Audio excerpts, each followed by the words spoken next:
All right, so this week's portion of scripture for us is Chayei Sarah. We are in Bereshit 23:1 through 25:18.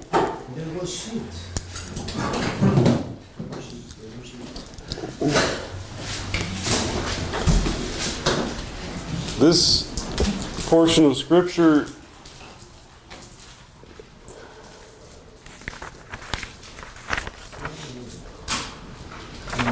is kind of sandwiched with a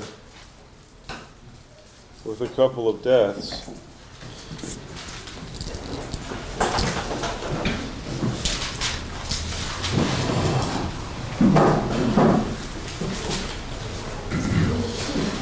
So we begin this portion with a statement about, and was the life of Sarah 127 years, right? So Chayei is our word for life. The Chet is the guttural. The Patak is the Ah. It's the vowel underneath the Chet. The Yud is a Y, and there's a column in there, so in essence it's kind of doubled.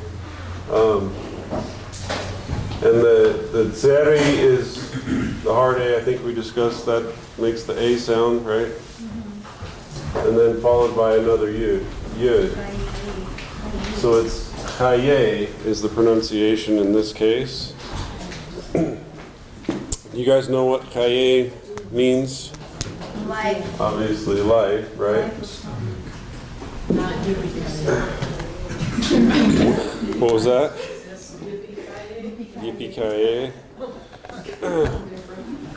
Chayei is literally a certain aspect of life, though, a certain concept of life. And it's tied directly to the stomach. It is literally the place where food goes into your body when you eat it. It's your stomach. So Chayei is life in correlation to the stomach. So if we think about that fact, a full stomach is likened unto being alive, right? An empty stomach is likened unto death. And so this is, in the beginning of this scripture, we focus on the life, in essence, the full stomach of Sarah. She lived 127 years. During her life, she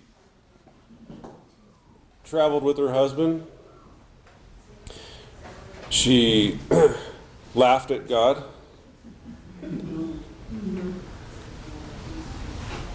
She was, in essence, pawned off, sold, used as a form of protection, lied about whether or not she was the wife and or sister of Abraham. Had a contentious relationship with her handmaid, with her servant. And in one instance, Yahweh told Abraham to listen to her and sent his son and Hagar away. So Sarah's she had a full life. There was a lot of things that happened in her life. So I know I've been bringing these things up lately. What does Scripture tell us about polygamy? It's against the law. It's bad. We can't do it. No. So we should all have multiple wives, right? No, it's good to have just one. That's what it says. So nowhere in Scripture does it say polygamy is wrong. There is no thou shalt not have two wives, right? Unless we go into the Brit Hadashah, and it's if you want to be in leadership within the congregation, then just one wife. Why do you think that is? Because we're likened unto a bride. Well, if you're going to take on any kind of ministry, you got to hone it down to one wife. What kind of complicated. What kind of examples do we have of multiple wives in Scripture? What are those relationships like? King David. They're all contentious. They all have a lot of problems. So I can see why, if you're going to be in leadership within the community, within the congregation, one wife's enough, right? Because if you have more than one, the example in Scripture is, why would you? No, it's not against the law, but why? It's every single time we see that there are problems, right? It causes contention in the home. It causes contention between the children, jealousy, right? It's just, yeah. So, Sarah had to live through this. They chose to live through this, and it was part of it.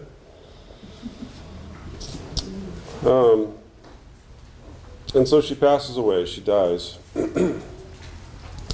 And in her death, where is Abraham?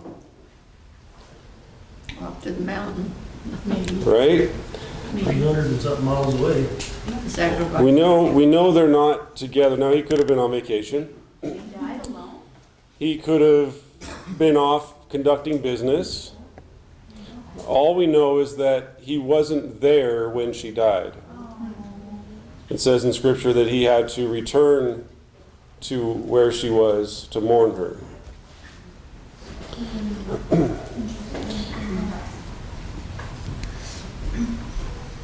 Abraham is they are in where is he? Kiryat Arba, right?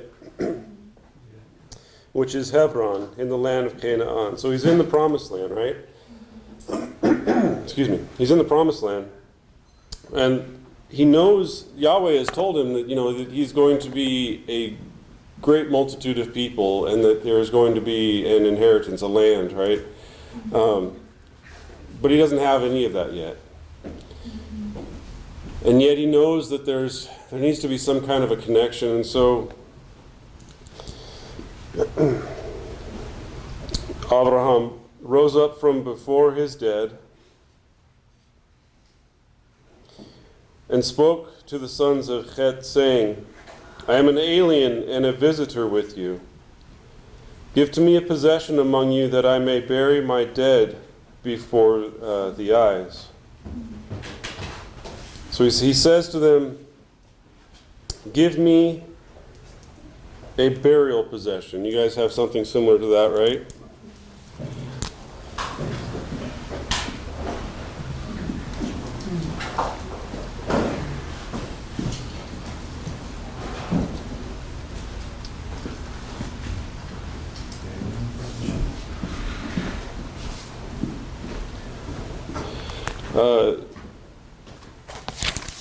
So we have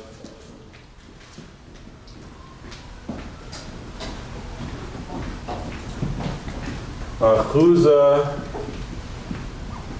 Kever. Achuza Kever in 23:4 is what Abraham says. He says, give me this. Achuza Kever. It's Aleph with the basically patach underneath it. So we have the goes the other way. The chet with the shuruk underneath it, right? Which is, so we have the chet, which is the ch, and the shuruk, which is a u sound, right? The zayin, which is the z, and then there's the davish, so the z again. The patah is the and the tav is the t sound, right? So achuzat, kuf is the q with a sagol underneath it, which is the or e sound. The beit is the b sound with a sagol, which is the e, and then followed by the resh, which is the r, right? So kever. So, chuzat kever. Achuzat keber, this is what Abraham is asking for. Any idea what it is? In translation, we have a burial possession, right? So let's look, achaz, aleph, chet, zayin. So this is noun, feminine, singular, right? Which the tav on the end makes it that feminine, and it's singular. So the word we're looking at is aleph, chet, zayin. Now achaz is to seize, to take, to catch, or to hold, right? It's from the chet and the zayin. The chet is a wall, and the zayin is a tool or an implement used for farming or battle or to the like. Now, we have to back up just a little bit, right? So this is our two-letter root. It's chet zayin, and it means the ability to see beyond what is seen in the physical present, as in a light piercing through the darkness. The ability to see beyond what is seen in the physical present, as in a light piercing through darkness. So in this imagery of this word, what they're saying is that it's as if you have the ability to see in the dark, in essence. You have the ability to see beyond what is physically in front of you. Now, for some reason, when we add the aleph, the ox head, on the front of the word, this word moves from that ability to see what is in front of you in the physical, beyond what is in front of you in the physical. Now it moves to, this word means to grab something, to keep hold, or to keep hold of it. It's kind of an interesting progression, right? In the ancient lexicon, it says unknown connection to root, right? They don't know how aleph chet zayin connects to chet zayin because they can't see a connection. But I think maybe we can. So if chet zayin is the ability to see beyond the physical, and aleph chet zayin is that ability to hold on to something or to grab a hold of something, and to keep hold of it. What do you think happens if you have a moment or an ability to grab a hold of something beyond the physical? You think that's something you might be able to grab a hold of? It might stick with you?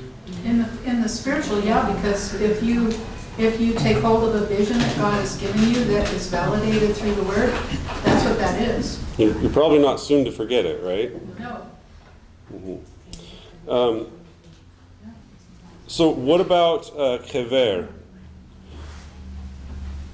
Chever, kuf beit resh, the word is to bury, and it in the paleo is kuf beit resh. So we have kuf, which is a gathering of light, the beit, which is the division or the floor plan of a house, and the resh is the side of a man's head. So chever, it means bury or grave. It is the act or place of burying the dead. The act or place of burying the dead. So, look at what Abraham is looking for in this. Okay, so he's looking for literally a place to bury his wife, right? But he's looking for something a little bit more. He's looking for, I think what we see in this achuzat is that he's looking for a way to hold on to what Yahweh has promised him, that vision that Yahweh has given him. And it's going to be in part tied to this burial place.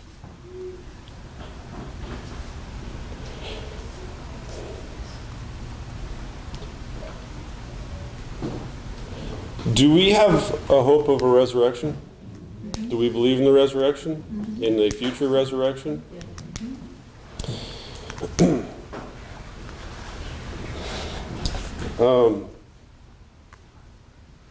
Let's turn to Matthew chapter 8.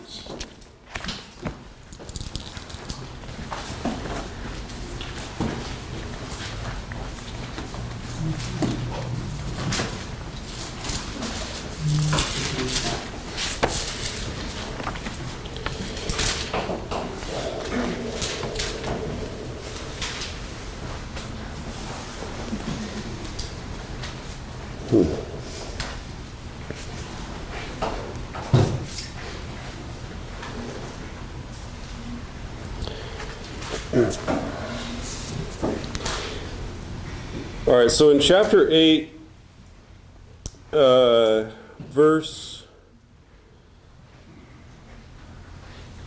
21, well, yeah, in 21, and another of his disciples said to him, Lord, allow me first to go away and bury my father. Okay, wait. I think we need to back up to kind of get some context for what's happening here, right?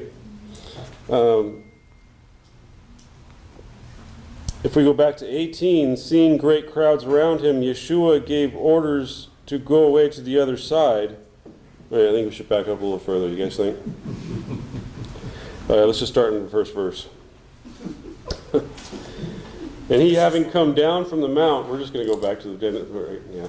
Okay, we'll stay here though. He, having come down from the mount, great crowds followed him. And behold, coming up, a leper worshipped him, saying, Lord, if you will, you are able to cleanse me. And stretching out his hand, Yeshua touched him, saying, I will, be cleansed. And instantly his leprosy was cleansed. And Yeshua said to him, see that you tell no one, but go, show yourself to the priest, and offer the gift which Moshe commanded for a testimony or as evidence to them. And Yeshua entering into Capernaum, a centurion came near to him, begging him and saying, Adonai, my Lord, my boy has been laid in the house, a paralytic, being grievously tormented. And Yeshua said to him, I will come and heal him. And answering, the centurion said, Adonai, I am not worthy that you should enter under my roof, but only speak a word, and my boy will be healed. For I am also a man under authority, having soldiers under myself. And I say to this one, go, and he goes, and to another, come, and he comes. And to my slave, do this, and he does it. And hearing, Yeshua marveled and said to those following, truly I say to you, not even in Israel did I find such faith. But I say to you that many will come from east and west, and will recline with Abraham and Yitzhak and Yaakov in the kingdom of Shamayim. But the sons of the kingdom shall be cast out into the outer darkness. There shall be weeping and gnashing of teeth. And Yeshua said to the centurion, go, and as you have believed, so let it be to you. And his boy was healed in that hour. Think about one thing real quick that the centurion says to Yeshua. He tells him, look, you don't have to come to my house, right? I don't deserve for you to come to my house. He says, just simply say the word and it'll be done. He's like, I understand the concept of an org chart, right? I know order. I know the ability to instruct and give instruction. You know, I tell my servants to go do something and they do it. I tell my soldiers to go do something and they do it. He says, you just need to just say it and I know it'll happen. The centurion, Yeshua didn't tell one of his disciples to go do this for him. What did Yeshua do? Said I would go. Huh? Said I would go. Right, but Yeshua said, as you have asked for, it'll be done. So Yeshua, in essence, gave an instruction to whom or to what? Can you say that again? Yeshua gave instructions to whom or to what? To his word. To what the boy was plagued with, in essence, right? To his paralysis. What was it that obeyed the instructions of Yeshua, as the centurion was saying? The spirit of affliction. And my surmise was that his word was to obey him, because he was like, I go and I tell my servant this and I tell my servant that, and he does it, and you could just say a word, you know what I mean? And so his word was to perform that which he commanded. Right. You know. Say the word and my servant will be healed. So, okay, so we're following this progression of events, right? Matityahu is leading us through these things that are happening. In verse 14, in coming to the house of Kepha, Yeshua saw his mother-in-law laid out and in a fever, and he touched her hand, and her fever left her, and she rose up and served them.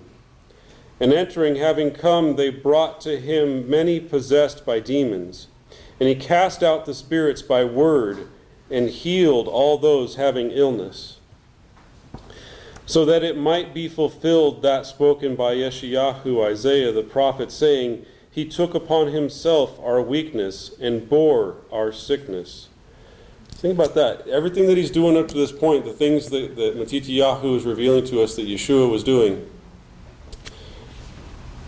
he was taking them upon himself.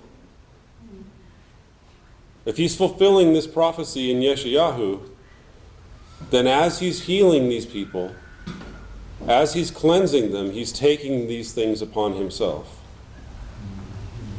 He's not just taking authority over the situation and saying, be gone. He's actually taking these things upon himself. And seeing great crowds around him, Yeshua gave orders to go away to the other side. And one, a scribe coming near, said to him, Teacher, Rabbi, I will follow you wherever you may go. And Yeshua said to him, The foxes have holes, and the birds have shamaim, have heaven.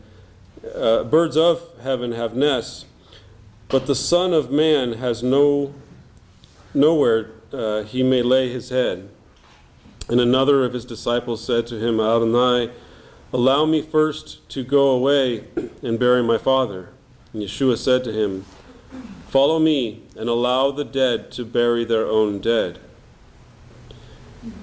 So he has one person come to him and says, Teacher, I'll follow you anywhere. Yeshua points out the fact, he says, I don't have anywhere to go. Are you really going to follow me? You're really willing to follow me around. I have nowhere to lay my head.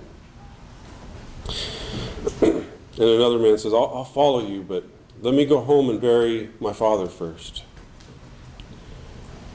And Yeshua tells him,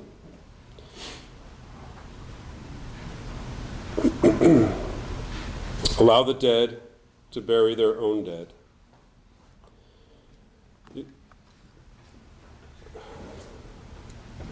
This is something that's always kind of, it's not that it hasn't sat right with me, but I've always wondered, right? Think about this concept, and we don't know, we've heard commentaries that the man's father wasn't dead yet, that he was dying, right? And so the man was asking for an extended period of time. Where did we get that from? I don't know. Someone made it up. Maybe. I don't know. It's not in Scripture. We've also heard that many commentaries on this topic, but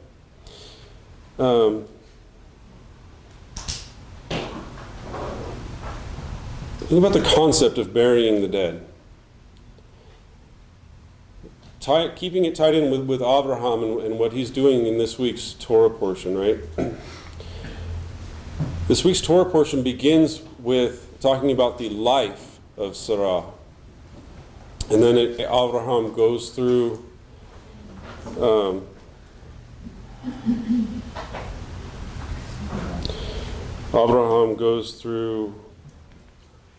the process of preparing a place in order to bury his wife.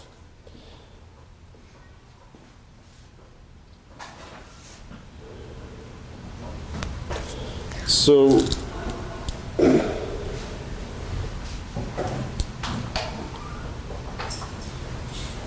we keep going forward in this, in Matthew here quickly, let's jump to 28. And when he had come to the other side into the country of the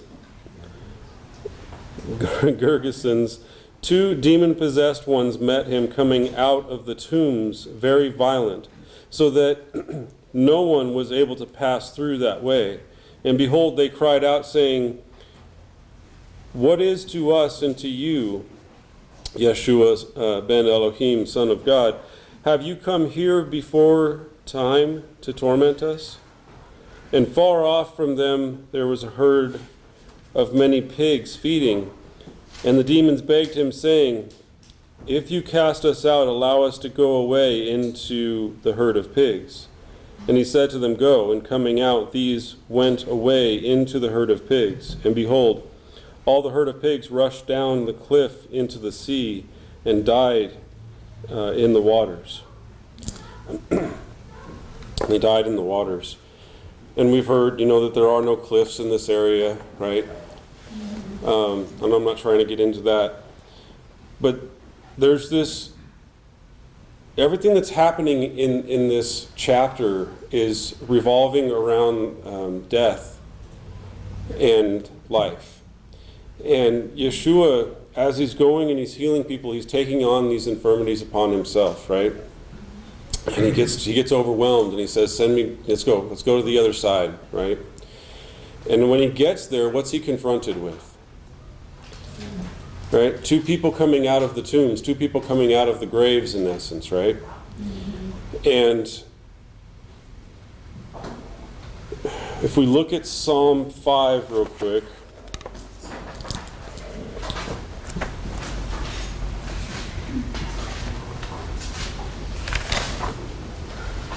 Verse 5. Let's just go to verse 9 for the sake of time.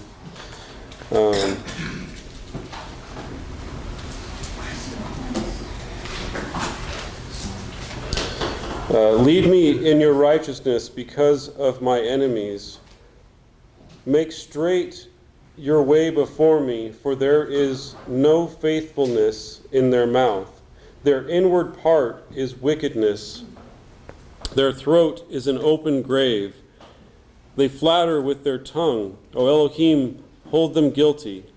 Let them fall by their own counsels. Drive them away in the multitude of their transgressions, for they have rebelled against you.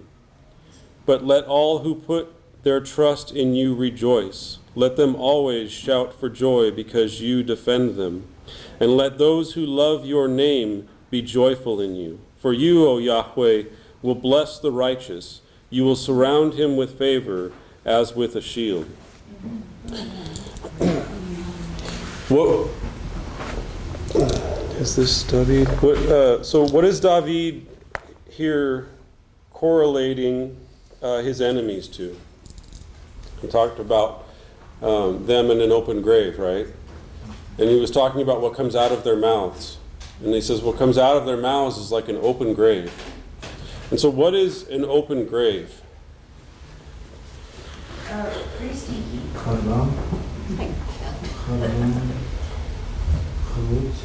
So and we don't have time to get into it, but throughout Scripture there's the concept of sealing up a grave, right? And leaving that until the time for the resurrection, whether it be for the tares or the wheat, right? And the concept of an open grave is that what happens in a grave? Decomposition, right? So the body returning to ash, right? Or to dust. And that, in essence, is what David is saying is coming out of the mouths of these people. It's death. It's that process of death and that process of returning. Instead of glorifying Yahweh in our words, we are taking it back to the ground that we came from, in essence. And Yeshua now here, as if the graves were open, these 2 men come up to him, right? And to this point, no one's been able to pass by this area without being confronted by these men. And so, and when they come and they meet Yeshua, they ask him, they said, have you come here before your time, in essence, right? Have you come here early to torment us? And Yeshua doesn't even answer that, does he? They just spew things. They just talk. And then finally they say, you know what, if you're going to cast us out into those pigs. And Yeshua's like, okay. He didn't even address any of the issues that they were talking about, in essence. Yeshua just came through a situation where he was healing people with infirmities, healing people with paralysis, healing people with leprosy. And then coming up out of the grave was this confrontation. And he healed the two men of this conflict that was within them.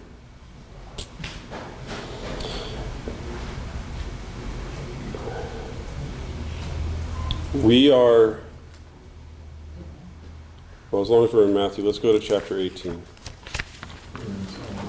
So we're in Psalms. Yeah, oh, sorry. Yeah.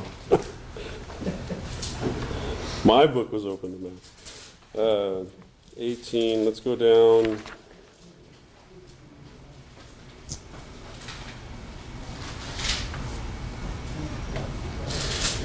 Okay.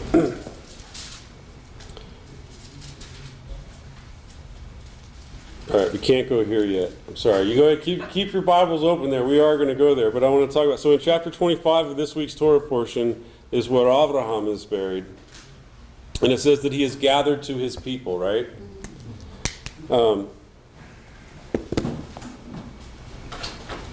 Sorry, my mom's in the hospital, and so I left my vibration on. She's texting me about pictures of Alma. I was just checking to see if she's okay, but all right, hallelujah, she's okay.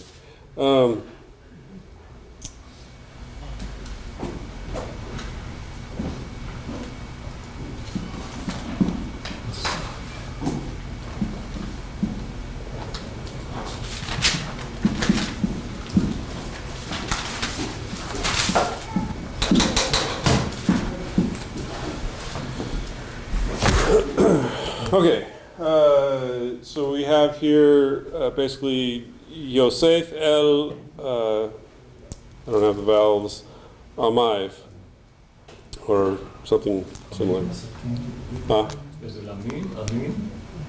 Yeah, anyway, people say it, right? Mean, yeah.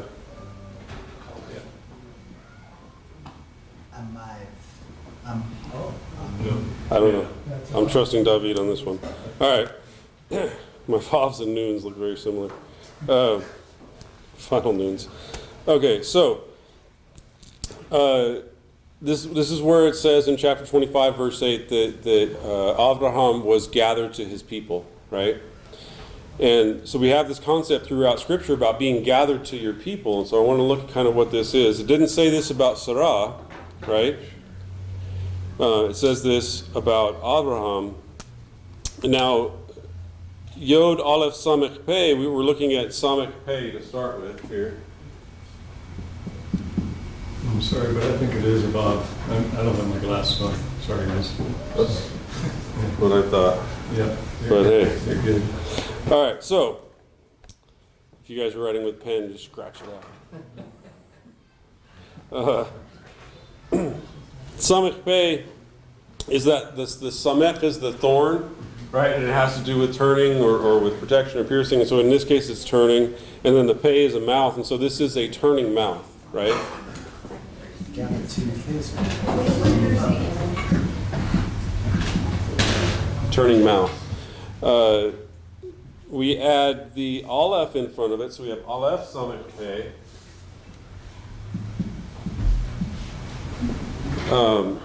And now we have the gathering together of a group. Again, with the adding on the Aleph into a word, it's like, what? Really? Because remember, we just had the same thing here with this word, and now we're looking at the two-letter root is